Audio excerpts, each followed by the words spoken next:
Voluntaryo nag-leave of absence bilang chairman ng kanyang kumpanyang negosyanteng si Joseph C. matapos maaresto dahil sa questionable umano niyang Filipino citizenship.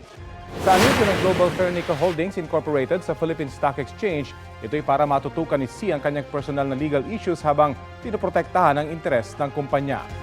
Naunang iginiit ng kumpanya na valid ang Philippine passport ni C at hindi siya sangkot sa anumang kriminal na aktibidad. Inaresto ng Bureau of Immigration si C noong August 21 dahil sa umunoy pamimeke ng mga dokumento para makakuha ng Philippine passport at palabasing siya'y Pilipino. Ayon kay BI spokesperson Dana Sandoval, pinoproseso na ang deportation ni C. Sa Senado, isinusulong ni Senadora Risa Ontiveros na imbestigahan ang citizenship ni C.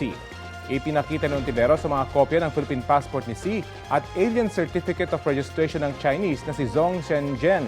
Sabi ng senador na batay sa pagsusuri ng BI, tugma ang fingerprint sa dalawang dokumento. Naalarma raw si Ontiveros dahil bukod sa nakakuha ng Philippine passport si C, nakapasok pa siya sa Philippine Coast Guard Auxiliary. Naunang sinabi ng PCG na tinanggalan nila si C bilang Auxiliary Rear Admiral dahil sa issue sa kanyang citizenship.